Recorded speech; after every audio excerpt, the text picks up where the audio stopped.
Okay, it's been a while since I've done a video, so I thought, typical, as soon as I turn the camera on, the dogs go nuts.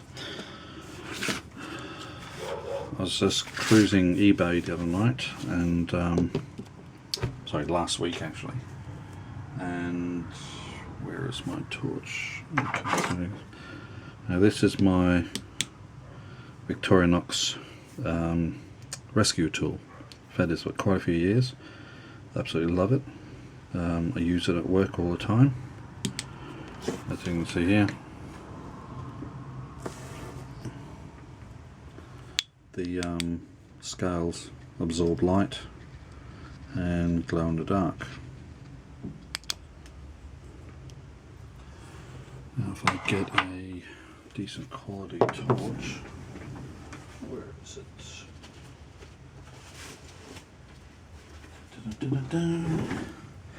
Okay, my through night head torch.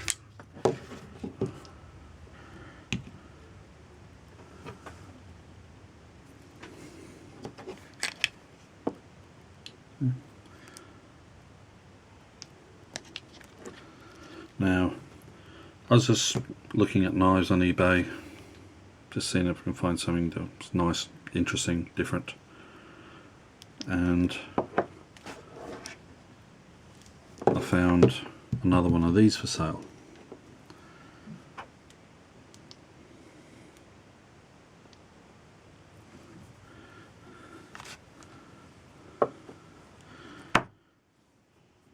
So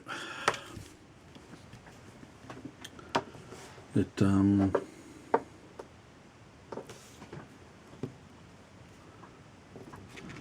usual blade, which is lockable, and it has seatbelt cutter.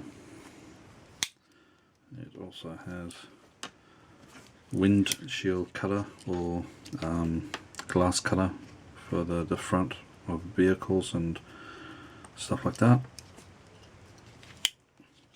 On the back it has a Phillips head screwdriver. On the other side has an awl, and at the front here you have a replaceable glass breaker punch. You can actually pull that out with a pair of pliers and actually replace it with a new one. And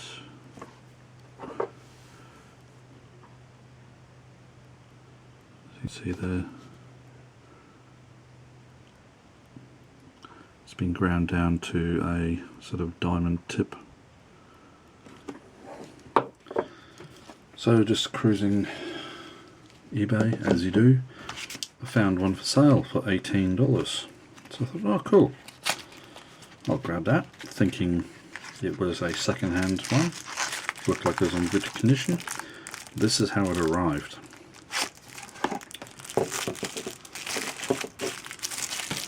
Now, anybody who knows Funky would know what I mean by that cheap plastic bag, because Darren Funky, he has mentioned this in his videos a few times, and I now know what he's talking about. Now, for a second-hand used knife, a box and plastic bag is certainly different. I'm thinking, oh yeah, nicely packaged. Guess what? It's fake. I paid $18 for this.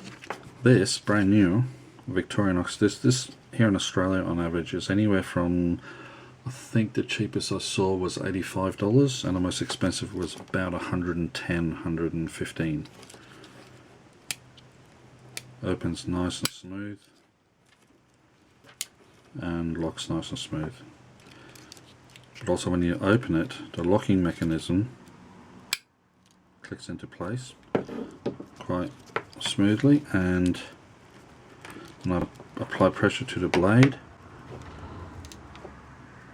nothing, it is rock solid. That spring, that lock, does not move at all. Now, this one.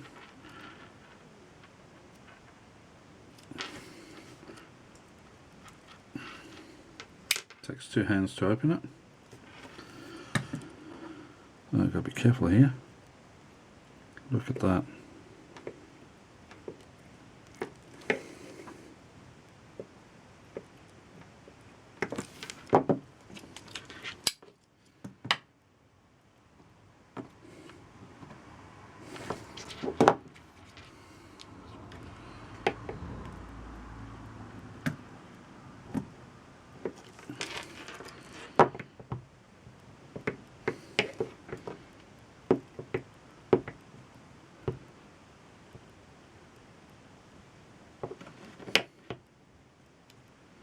Nothing.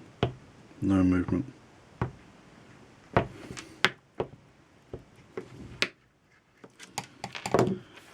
Not only that, the shape of the hole, very different.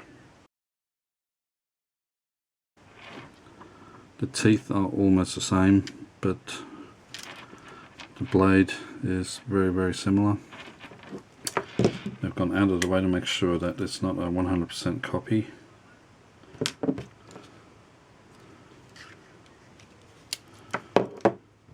And the scales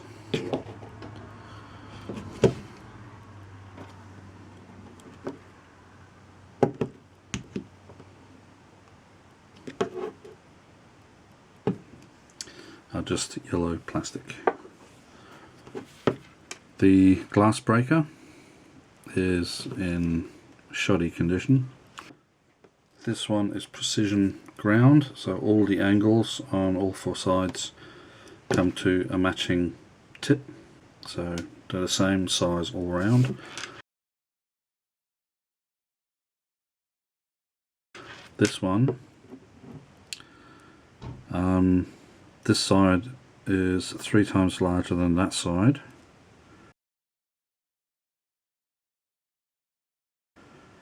These two are about equal,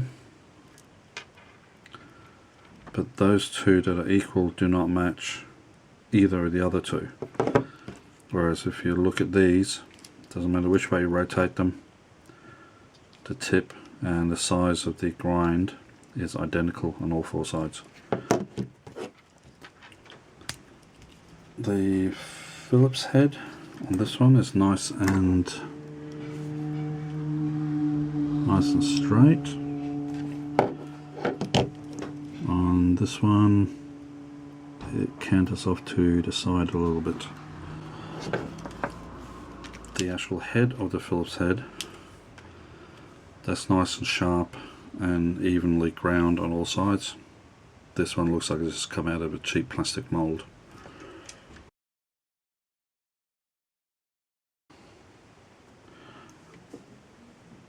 The one on the left is the genuine, the one on the right is the fake.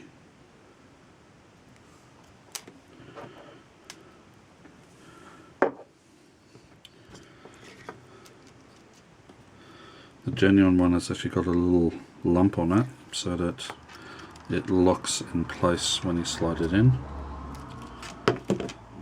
The fake one is just tape it all the way down, and there's very little holding it in. The tweezers.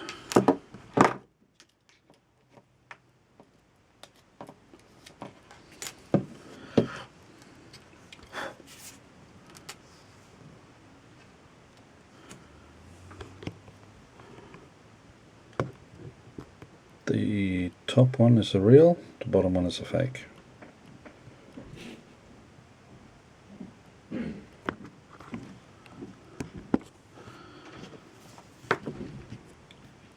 Just gotta remember to put the correct tool back in the correct knife.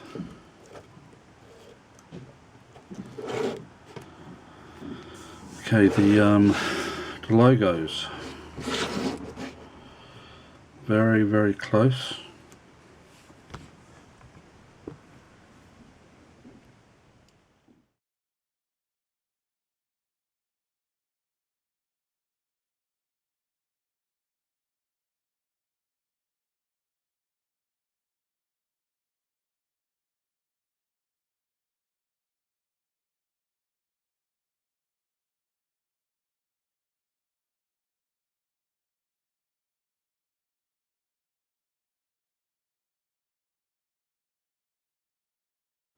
So be careful when you're buying something.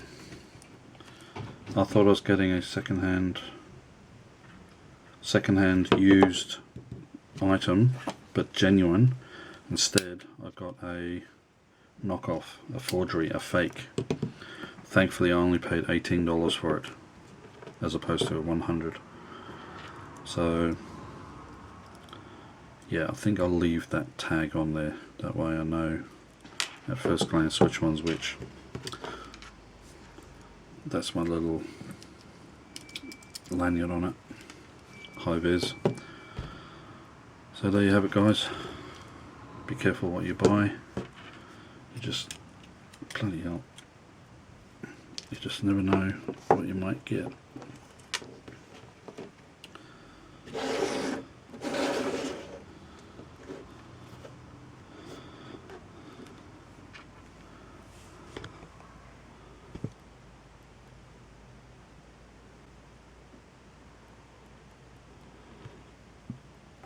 I may actually gift that away to somebody.